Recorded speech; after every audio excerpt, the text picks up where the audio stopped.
नमस्कार साथियों। न्याय के इस उत्सव में आप सबका स्वागत है। हम सबकी नेता और हमारी नैतिकता की स्रोत श्रीमती सोनिया गांधी, हमारे राष्ट्रीय अध्यक्ष और हमारी प्रेरणा का स्रोत श्री मल्लिकार्जुन खड़गे जी, हमारे पूर्व राष्ट्रीय अध्यक्ष और हमारी ऊर्जा के स्रोत श्री राहुल गांधी जी, इस न्याय पत्र को मूर्त रूप देने वाले श्री पी चिदम्बरम जी, हमारे संगठन महासचिव श्री केसी वेणुगोपाल जी, आप सबका स्वागत है। सर्वप्रथम वेणुगोपाल जी सबका स्वागत करेंगे।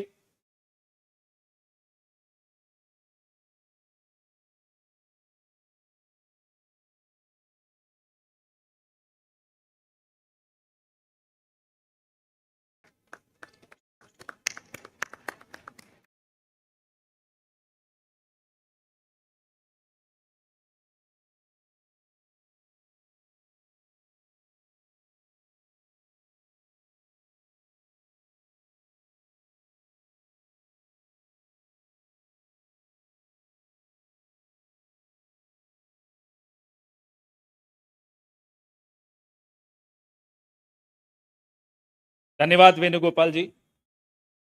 साथियों, हमारे नेतृत्व के लिए और हमारी पार्टी के लिए न्याय केवल एक शब्द नहीं है। न्याय संघर्ष है, न्याय तपस्या है और न्याय हक है। सबसे पहले इस कार्यक्रम को आगे बढ़ाते हुए हम न्याय पत्र को का विमोचन करेंगे, उसको जारी करेंगे। मैं माननीय कांग्रेस अध्यक्ष श्री मल्लिकार्जुन खड़गे साहब से आग्रह करूंगा कि वो न्याय पत्र को जारी करें।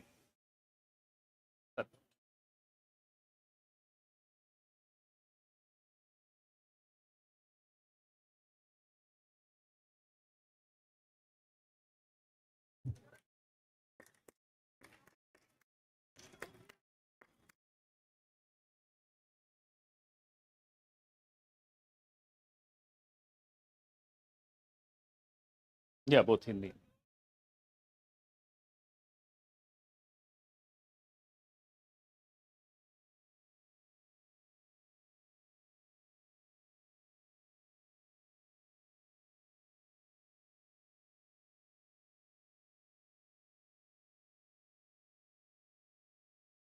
धन्यवाद। अब मैं मैनिफेस्टो कमेटी के अध्यक्ष श्री पी चिदम्बरम साहब से आग्रह करूंगा कि वो इस न्याय पत्र के विषय में कुछ इस पर प्रकाश डालें, आपसे चर्चा करें।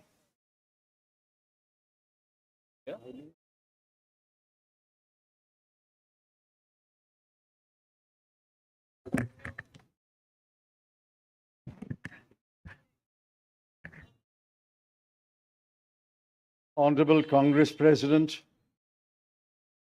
Honorable former Congress President Srimati Sonia Ji, Honorable former Congress President Shri Rahul Ji, General Secretary Shri K.C. Venugopal, members of the Congress Working Committee, senior leaders of the Congress,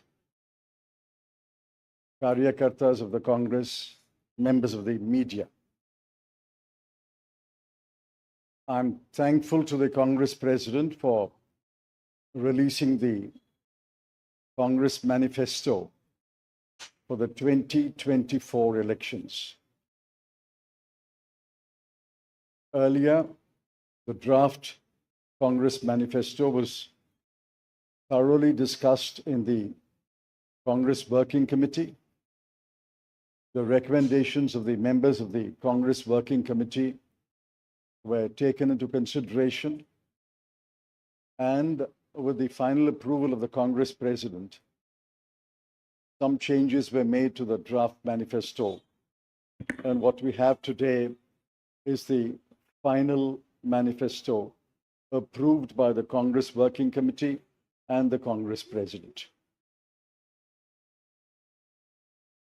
The broad theme of the manifesto is justice. Every aspect of justice has been threatened, weakened, diminished, and in some cases denied in the last 10 years, especially in the last 5 years. Members of the media will recall that in 2019, we had warned of what is likely to happen between 2019 and 24 should the BJP come back to power. We were not soothsayers, but we were active workers on the ground who could sense what is happening in this country. I'm sorry to report that what we had predicted in 2019 has come to pass in 2024. We had said institutions will be diminished or captured. That has happened. We had said freedom will be restricted, and that has happened.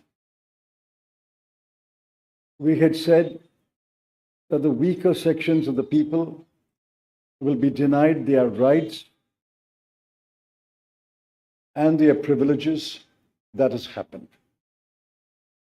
We had said that Parliament will be diminished. That has happened. We had said that we will inexorably move towards an autocracy. We are already described as an electoral autocracy by many, many thinkers of the world. That has happened. While we are unhappy that what we had predicted has happened, we have in this manifesto suggested bold measures to reverse the damage that has happened in the last 5 to 10 years. The overall theme of the Congress manifesto is 3 powerful words: work, wealth, and welfare. I shan't take long. I'll explain each word in one sentence. Work means we must create jobs. If anybody had any doubt, read the report of the ILO that was released 10 to 15 days ago. The government came up with a lame defense through the chief economic advisor, but the defense only made it worse. The ILO report shows that unemployment has assumed monstrous proportions in this country. Yesterday, the media carried a report that 30% of the outgoing class in the Indian Institutes of Technology, the premier institutions of our country, are unemployed. They have not been placed. Jobs, jobs, jobs is a cry everywhere in India. Work encapsulates that section on work. The sections on work encapsulates what we will do to create jobs. The second is wealth. Wealth must be created before it is distributed. On the contrary, the 5 years of the Modi government shows that wages have been stagnant in this country. The average income of the bottom 50% has either remained stagnant or diminished or decreased for the bottom percentiles. We have to create wealth, and that can only be created by growth. The UPA government delivered 8.5% growth in its first term, 2004 to 2009. And over a 10-year period, Dr. Manmohan Singh's government delivered 7.5% growth. Even the futile attempt by the BJP government to revise the figures made it 6.7%. But over the last 10 years, the average growth is only 5.8. And if you count the year that ended on 31st March, given the inflated figures, it will still be 5.9. The difference between 7.5 and 5.9 may appear to be trivial, 1.6%, but it's not a trivial difference.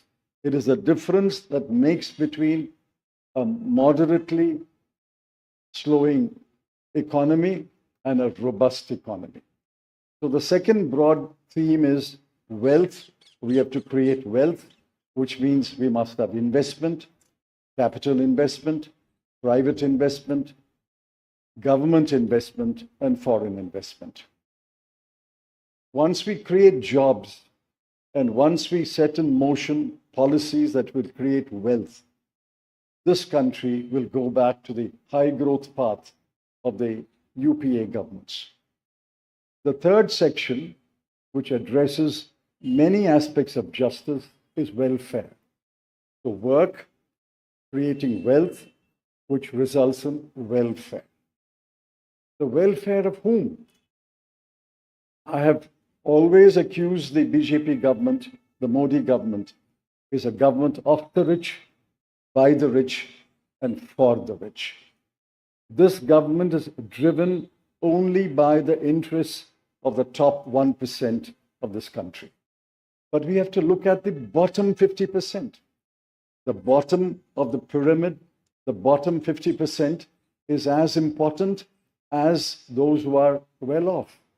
And in the bottom 50%, as we go down the ladder, the bottom 20% are extremely poor.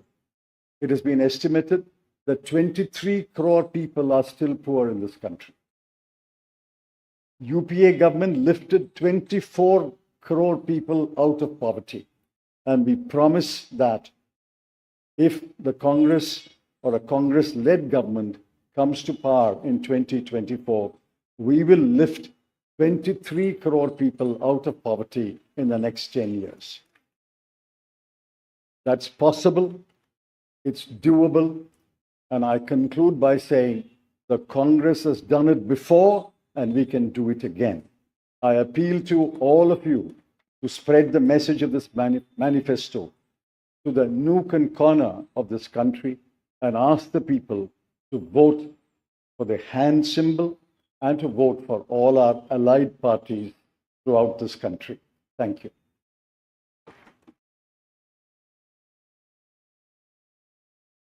धन्यवाद चिदम्बरम साहब।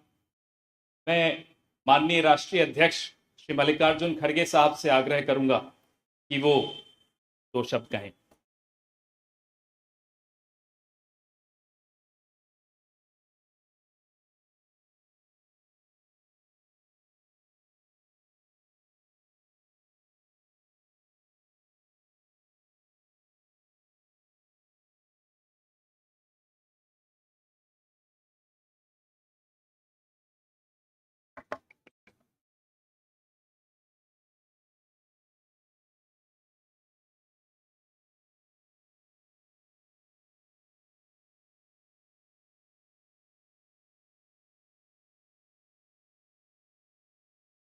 आज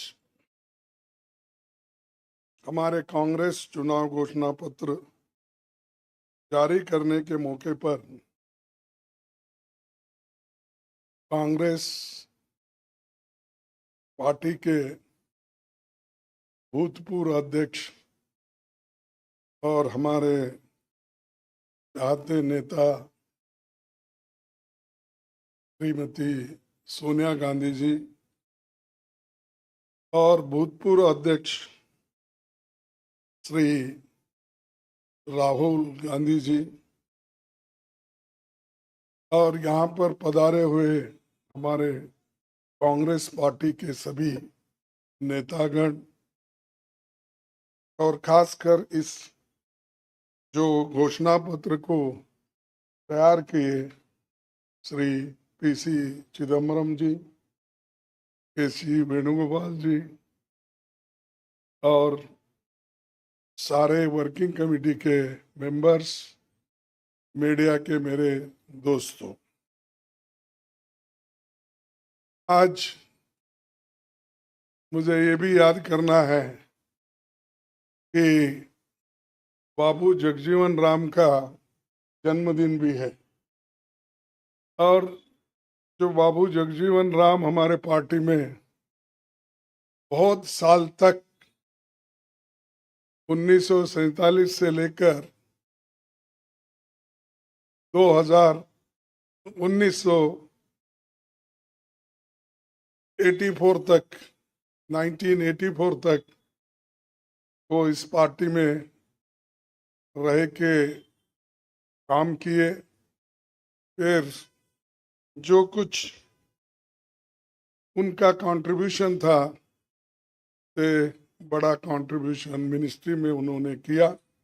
ऐसे दिन आज हम ये घोषणा पत्र गरीबों के लिए हम अर्पित कर रहे हैं। आज भारतीय राष्ट्रीय कांग्रेस के 2024 के लोकसभा चुनाव का घोषणा पत्र जारी किया जा रहा है। इस मौके पर मैं आप सभी का स्वागत करते हुए 22 दिसंबर 2023 को जो चिदम्बरम जी की अध्यक्षता में 16 सदस्यीय कांग्रेस मैनिफेस्टो कमेटी बनी थी और 19 मार्च को पीडब्ल्यूसी ने इसे मंजूरी दी थी। व्यापक जनभागीदारी और संपर्क के बाद हमारा घोषणा पत्र बना है। इसके लिए वेबसाइट आवाज भारत की बनी, जिस पर भी काफी सुझाव मिले। हमारा ये घोषणा पत्र देश के राजनीतिक इतिहास में न्याय के दस्तावेज के रूप में याद किया जाएगा। राहुल जी के नेतृत्व में चली भारत जोड़ो न्याय यात्रा में 5 पिलर्स पर ध्यान केंद्रित किया गया था। यात्रा के दौरान युवा न्याय, किसान न्याय, नारी न्याय, श्रमिक न्याय और हिस्सेदारी न्याय की घोषणा की गई थी। जहां कहीं भी हम गए इन न्याय की बात हमने करी थी और इसकी गारंटी भी हमने दी है। इन 5 पिलर्स में से 25 गारंटी निकलते हैं। हर 25 गारंटी ने किसी ना किसी को लाभ मिलने का इसके अंतर्गत यहाँ पर हमारे मैनिफेस्टो में भी है और इसके लिए जो हम पहले से ही करते हुए आए हैं वो भी हमने इसका उल्लेख किया है। मैं कुछ बातें आपके सामने रखना चाहता हूं। खासकर युवा न्याय के तहत हर शिक्षित युवा की पहली नौकरी अप्रेंटिसशिप के साथ पक्की हो जाए, ऐसी एक गारंटी हम दे रहे हैं। और उसके लिए हम 1 लाख रुपए, उसके लिए हम एक अप्रेंटिसशिप कोर्स करने वालों को खर्च करेंगे और इससे ये फायदा होगा, किसी ना किसी जगह उसको पक्की नौकरी मिलेगी, क्योंकि ये स्किल डेवलपमेंट के तहत और बहुत से इंडस्ट्रीज में इनको काम मिलेगा। नारी न्याय के तहत गरीब परिवार की महिला को सालाना 1 लाख की मदद देंगे। कोई तालियां नहीं बजा रहे, क्या बात है? गरीब परिवार की महिला को सालाना 1 लाख की मदद देंगे। और किसान न्याय के तहत किसानों की कर्ज माफी और एमएस की कानून की गारंटी भी हम देंगे। और श्रमिक न्याय, इसके तहत मनरेगा में भी 400 रुपए के न्यूनतम, कम से कम 400 रुपए मजदूरी दिया जाएगा। हिस्सेदारी न्याय में सामाजिक आर्थिक समानता के लिए हर व्यक्ति और हर वर्ग की गिनती या जातीय जनगणना होगी, जिससे सबको फायदा हो गया, या किसी के फॉर्म में किसी के अगेंस्ट में ये नहीं है कि हालात को समझने के लिए ये जाति जनगणना करेंगे, जैसा कि एससी एसटी की जाति जनगणना होती है। और वैसा ही जो पिछड़े लोग हैं और भी ये अपर कास्ट में भी गरीब लोग हैं, सबकी हालत क्या है यह जानने के लिए हम जाति जनगणना कराएंगे और इसका फायदा हर वर्ग को मिलेगा। हमारे घोषणा पत्र में संवैधानिक न्याय कॉन्स्टिट्यूशनल जस्टिस खंड में लोकतंत्र बचाओ, भय से मुक्ति से लेकर मीडिया, न्यायपालिका आजादी, भ्रष्टाचार के खिलाफ मुहिम जैसे मुद्दे, कला संस्कृति जैसे विषय भी है। आर्थिक न्याय इकोनॉमिक जस्टिस खंड में आर्थिक नीतियों, बेरोजगारी, टैक्सेशन और टैक्स रिफॉर्म्स, ये सारी चीजें उसमें हम लाएंगे। इंडस्ट्री और इंफ्रास्ट्रक्चर पर ठोस काम हम करेंगे। राज्य न्याय जस्टिस फॉर द स्टेट्स में संघीय विकास पूर्वोत्तर भारत पर रोशनी हम डाले हैं, और जहां कहीं भी फेडरल स्ट्रक्चर को धोखा होगा, हम उस वक्त अपनी आवाज उनके साथ भी उठाएंगे, और जब हमारी गवर्नमेंट आएगी तो उनको बराबरी का हिस्सा देंगे, और ताकि वो पैसे के लिए तरस ना हो, चाहे वो ड्रॉट हो, फ्लड हो, डिसास्टर्स हो, इसके लिए नेचुरल डिसास्टर, इन सब के लिए फेडरल गवर्नमेंट को कानून के तहत जो मदद मिलना चाहिए वो हम जरूर उनको दिलाएंगे। उसी के साथ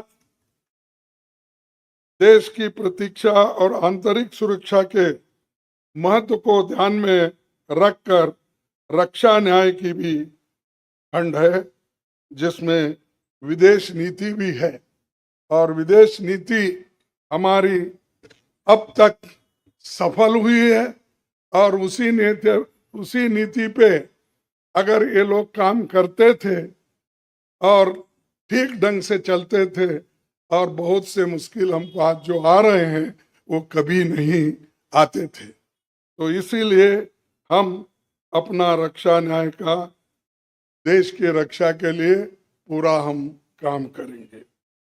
आखिरी एक महत्व का बिंदु पर्यावरण न्याय भी देंगे।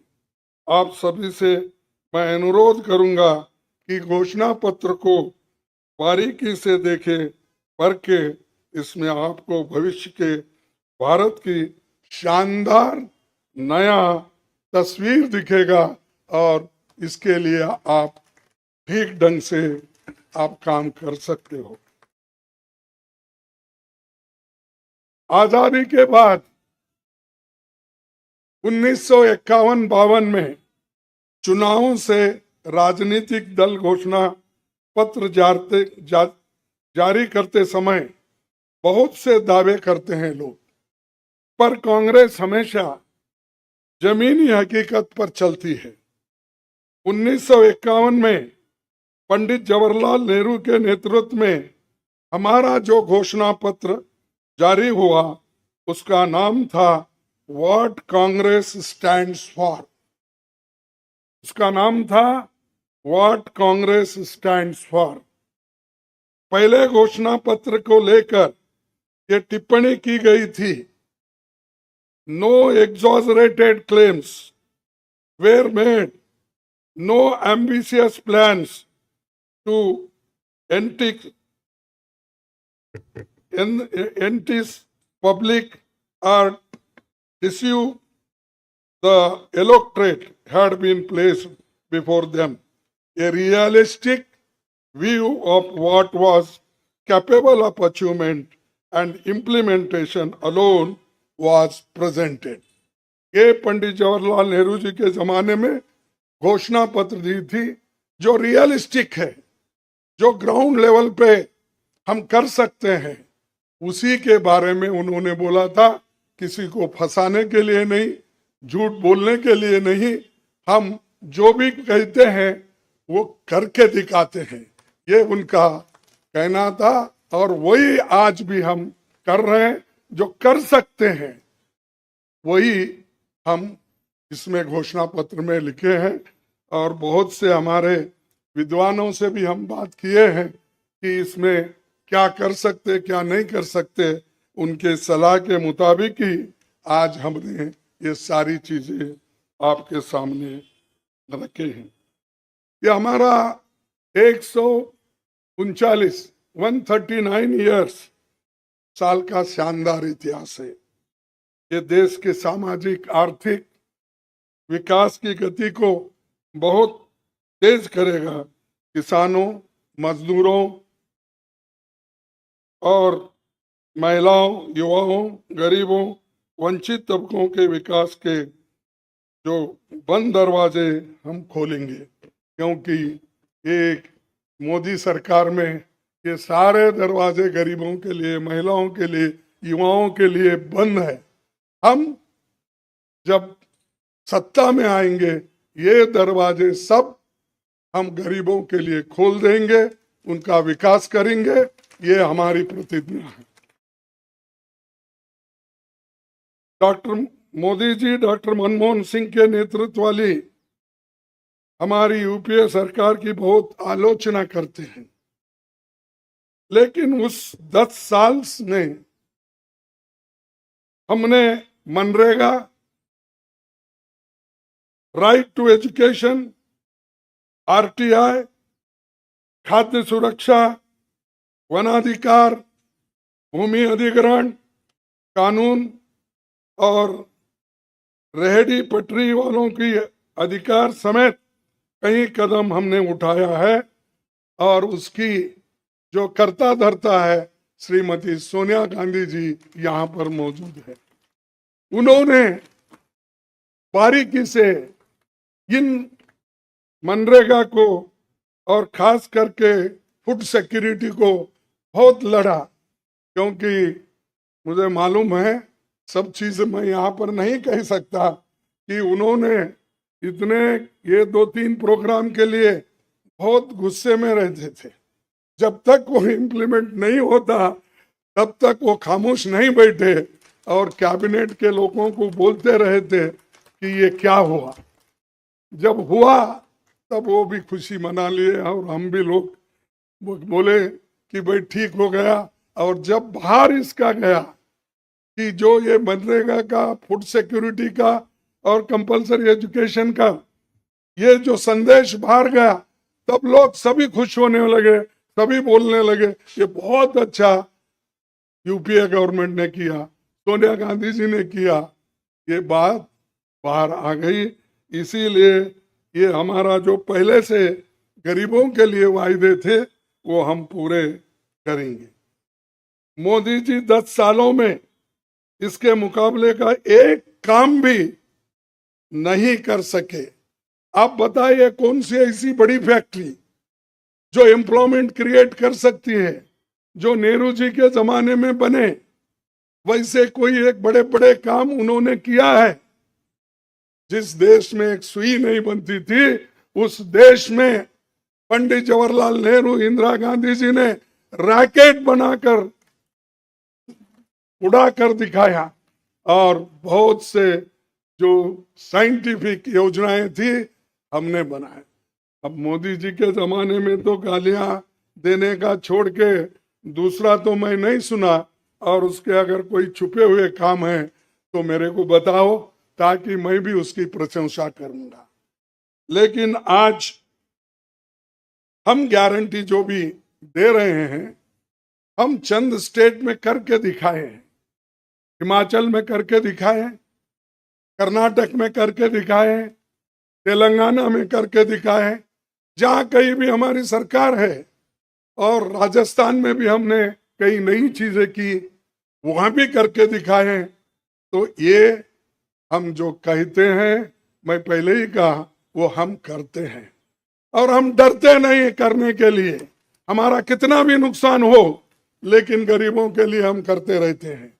ये हमारा पहले से कार्यक्रम है। और मैं चंद बातें इस मौके पर, थोड़ी देर हो गई तो क्षमा चाहता हूं, मैं चंद बातें आपके सामने रखना जरूरी समझता हूं। और आज क्या हो रहा है, विपक्षी नेताओं को जेल में बंद किया जा रहा है। चुनाव में सबको समान अवसर नहीं है और कई मुकदमे एक के ऊपर एक, छोटी छोटी, और हमारे पार्टी के ऊपर इतना बड़ा जुल्म किया और इतने हमारे को पेनल्टीज डाले। 3,567 करोड़ रुपए का हमारे ऊपर उन्होंने पेनल्टी डाली। क्या ये लेवल प्लेइंग ग्राउंड है?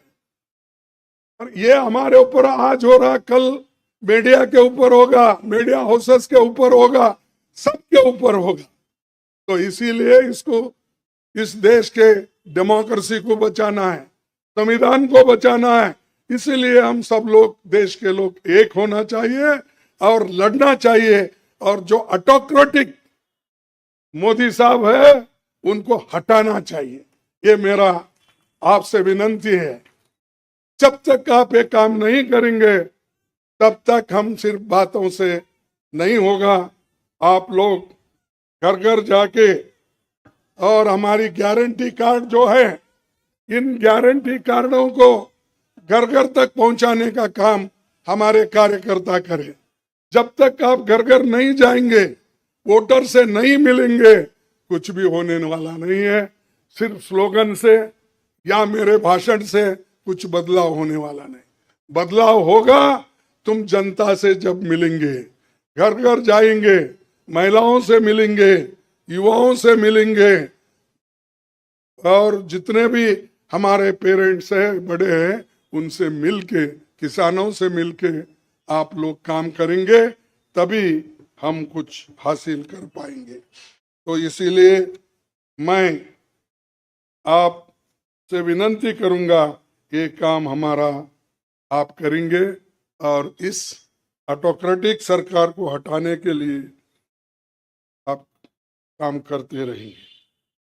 अब बीजेपी का तो ऐसा है,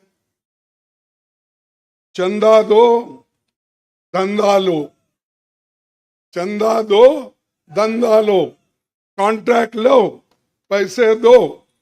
तो उन्होंने काम किया और वो कहते हैं कि भ्रष्टाचार मिटाऊंगा। अरे भाई, 25 लोग हमारे बड़े बड़े नेताओं को आपने लिया और 25 नेताओं में 2 को तो एक पूरा एक्सोनरेट किया और 23 लोगों को फिर उनको भी एक्सोनरेट किया। अरे शाह साहब के वॉशिंग मशीन में इतने लोग जो भी जा रहे हैं, क्लीन होके आ रहे हैं, और भ्रष्ट लोग तुम्हारे साथ है, बदनाम हमको कर रहे हैं। मेरे पास तो आपने बोला वो भ्रष्ट है, फिर आप वो क्लीन कैसा हो गए, प्रामाणिक कैसा हो गए, ठीक कैसा हो गए? तो ये खुद ही इधर डराते हैं, उधर सब चोरों को लेते हैं। तो ये मेरा कहना है। इसीलिए आप इस बात को सोचिए, और हम सालों से गरीबों की सेवा करते हुए आए हैं, आगे भी हम करते रहेंगे। और जितने भी उन्होंने काम किया, मैं यहाँ गिनता नहीं, क्योंकि रेलवे में क्या किया, इन्फ्लेशन का क्या किया, अनएम्प्लॉयमेंट का क्या किया, ये सारे अगर बोलते कहूँ तो आप भी थक जाएंगे। तो इसीलिए मैं ज्यादा उनमें नहीं है, और डर का नाम भी नहीं है, और डर ये शब्द उनके पास नजदीक आता नहीं। वो डर सिर्फ मोदी को है, क्योंकि वो हमारे लोगों को ले लेके 400 पार बोलते फिर रहा है।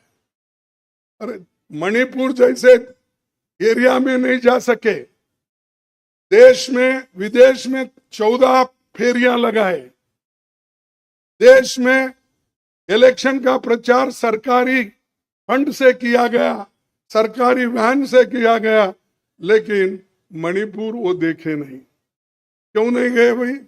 आपकी तो 56 इंच की छाती है, आपको डर कुछ भी नहीं है। हाँ, आप जा सकते हैं, लेकिन वहां हमारे नेता राहुल गांधी जी जा सकते हैं लोगों के साथ, आप क्यों नहीं जा सकते? क्योंकि आपको डर है, और डरने वाला आदमी देश की भलाई कभी नहीं करता। बाय चांस आया, अब आगे लोग उसको देखेंगे और आप भी मजबूती के साथ हमारे साथ खड़े होंगे। इतना ही कहते हुए मेरे 4 शब्द को समाप्त करता हूं। जय हिंद।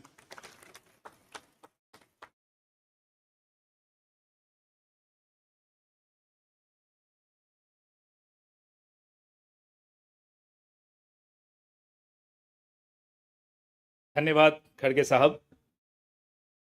मीडिया के मित्रों, आपके मोबाइल पर सॉफ्ट कॉपी हिंदी और अंग्रेजी की हमारे न्याय पत्र की पहुंच चुकी है। कार्यक्रम के पश्चात उसकी फिजिकल कॉपी भी आपको दे दी जाएगी। कार्यक्रम को आगे बढ़ाते हुए अब 10 मिनट आपके सवाल जवाब होंगे और इसमें अनुशासन रखिएगा। सबसे पहले एजेंसीज को मौका दिया जाएगा, तो एएनआई सबसे पहले अपना सवाल पूछे।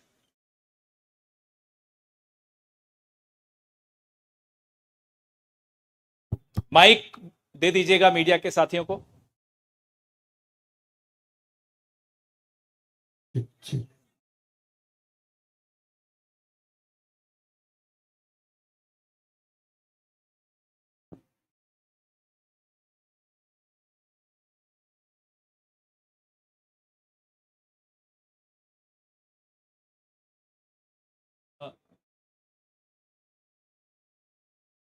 सर मैं सिद्धार्थ हूँ एएनआई से। तो मेरा सवाल यह है कि आप लोगों ने एक प्रॉमिस किया है अपने मैनिफेस्टो में कि जो लोग पार्टियां छोड़कर जाते हैं, चुने हुए लोग, उनके लिए आप अमेंडमेंट करेंगे, 10th शेड्यूल में डालेंगे कि ताकि उनकी मेंबरशिप अपने आप बर्खास्त हो जाए। क्या इस तरीके की परिस्थितियां जो आज बन रही है, खासकर आपकी पार्टी इसको देख रही है, इसको ध्यान में रखते हुए आप लोगों ने मैनिफेस्टो में इसको डाला है?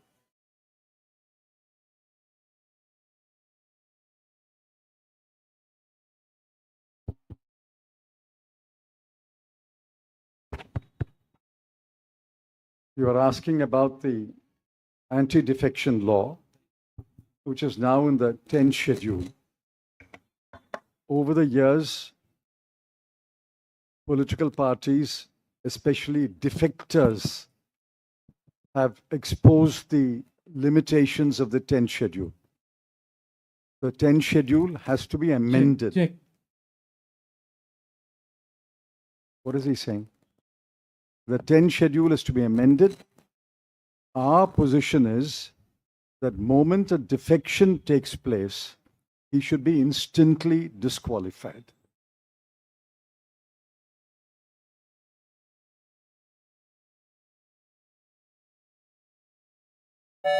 अगला सवाल PTI.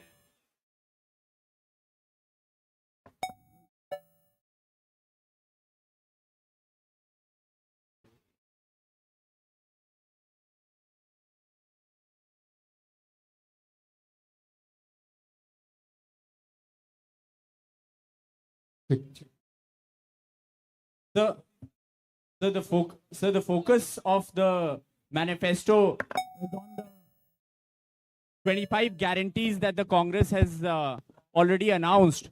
So will this election be a fight between Congress's guarantees and Modi ki guarantee?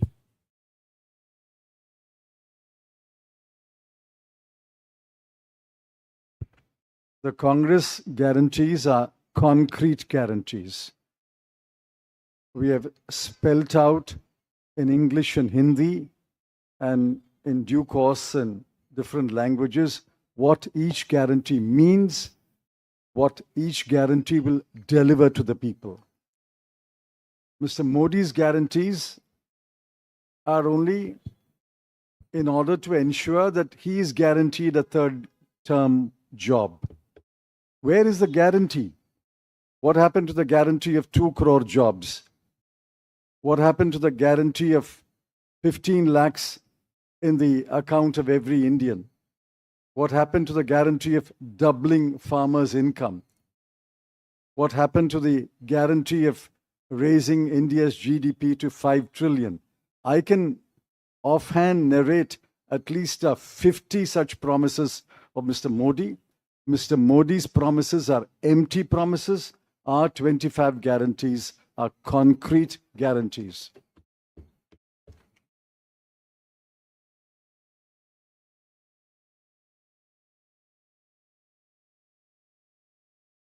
Good afternoon.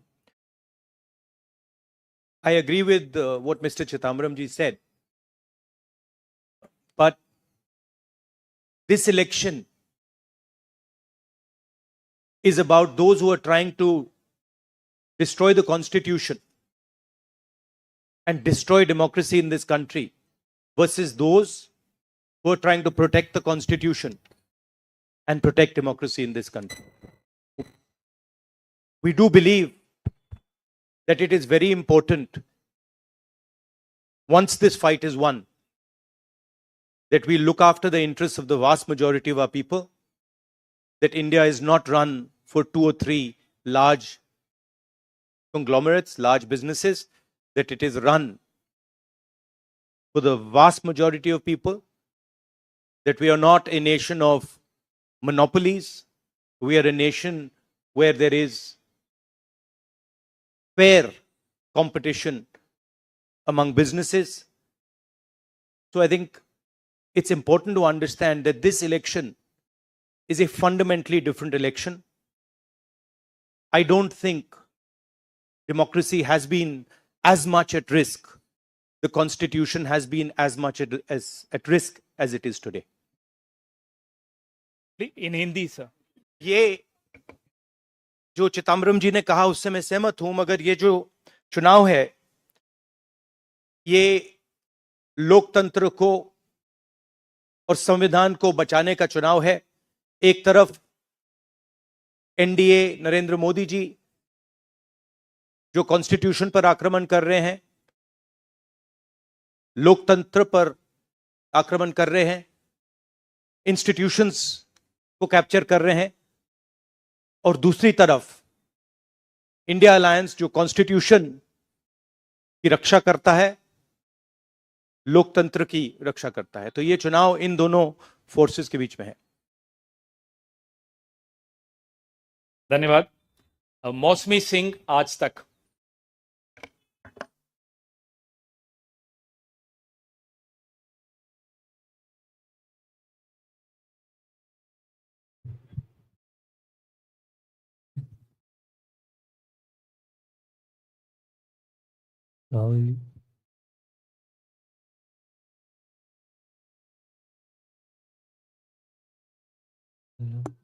Hello. मेरा सवाल मैडम सोनिया गांधी से है. मैम, अगर आपसे सवाल. राहुल जी, आपने ओपीएस को लेके लगातार जो है झंडा बुलंद किया है. तमाम सरकारें आपकी, उन्होंने ओपीएस का वादा किया था. चिदम्बरम साहब, you had promised OPS and in Himachal and Rajasthan you implemented OPS. But in the manifesto, the OPS scheme is missing. So is there a is there a introspection that it's not viable economically? Is it that? It's not missing as such. It's very much on our minds. But please remember the developments. The government has appointed a committee headed by the Finance Secretary to review the NPS and the demand for OPS and to find a way in which the objectives of OPS can be financed by a funded pension scheme. Which means the government has come around to the point of view that while the OPS delivered benefits to the pensioners, the NPS made it sustainable. Now a committee has been appointed under the Finance Secretary, and unless we receive the report of that committee and review it, it would be premature to take a stand on the OPS NPS controversy. It's very much on our minds, and we will come out with our position once the committee's report is received. Arun Kumar Singh. मेरा सवाल राहुल जी आपसे है। Rahul ji, hello Rahul ji, सीधे सीधे इधर front front. सवाल आपसे यह है कि 2014 में जैसे ही मोदी सरकार आई थी, आपने एक बयान दिया था और आपने ये कहा था कि देखते जाइए धीरे धीरे कॉन्स्टिट्यूशनल इंस्टीट्यूशंस जितने भी हैं देश पे, उस पे आरएसएस और बीजेपी का कब्जा हो जाएगा। अब आप ये कह रहे हैं कि हो चुका है और आप कह रहे हैं कि हम कानून भी लाएंगे। क्या आपको ऐसा नहीं लगता राहुल जी कि ये जब आप करेंगे तब बीजेपी आपके ऊपर ये आरोप लगाएगी कि चूंकि केसेस जो है या पूछताछ विपक्ष के नेताओं से ज्यादा हुई, इसलिए ये प्रतिक्रिया में लाया गया रिएक्शनरी लॉज अमेंडमेंट होंगे ये?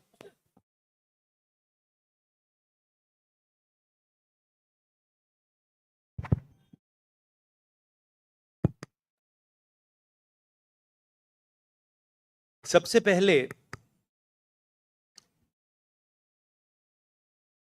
ये समझना होगा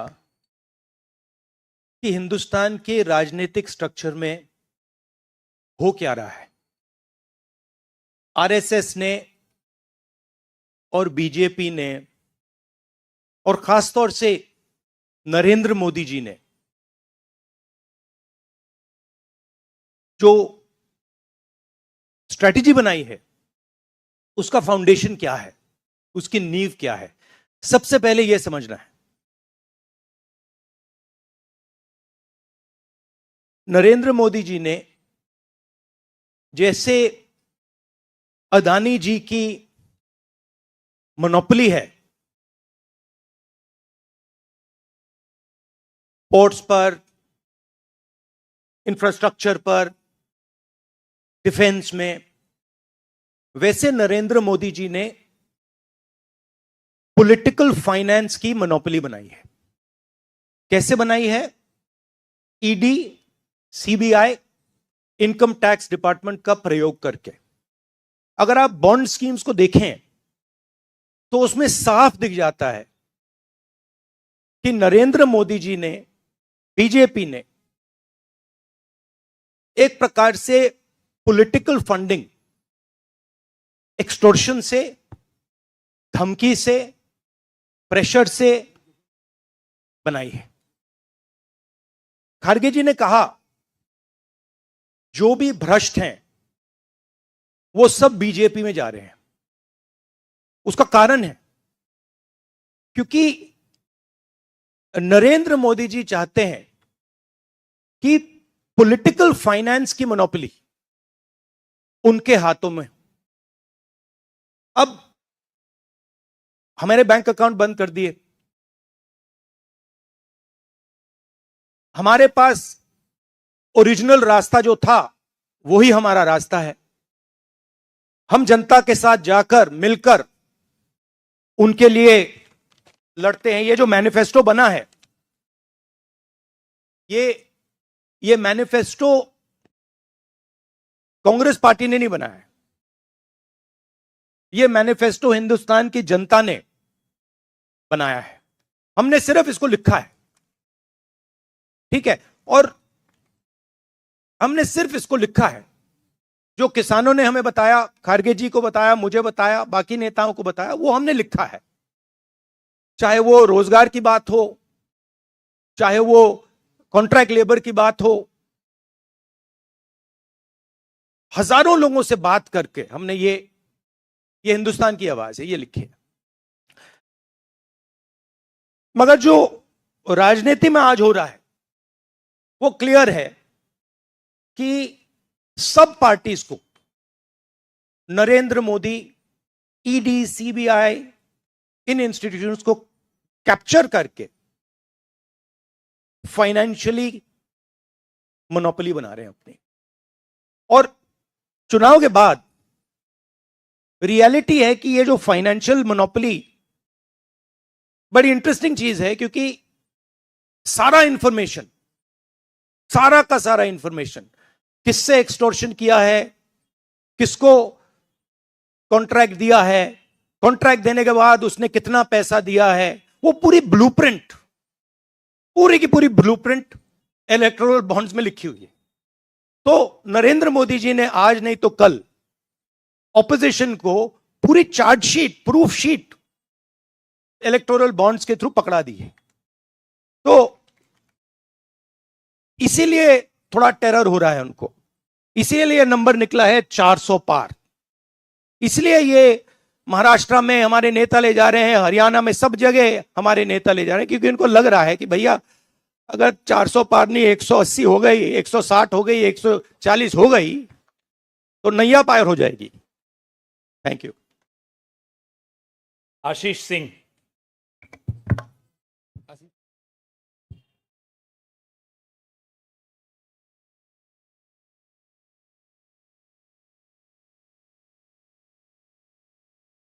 राहुल जी, लास्ट टाइम पिछले लोकसभा चुनाव में राहुल जी आपने मुझे याद है कहा था, you were convinced that time कि मोदी जी जा रहे हैं, मोदी जी का वक्त खत्म हो गया है।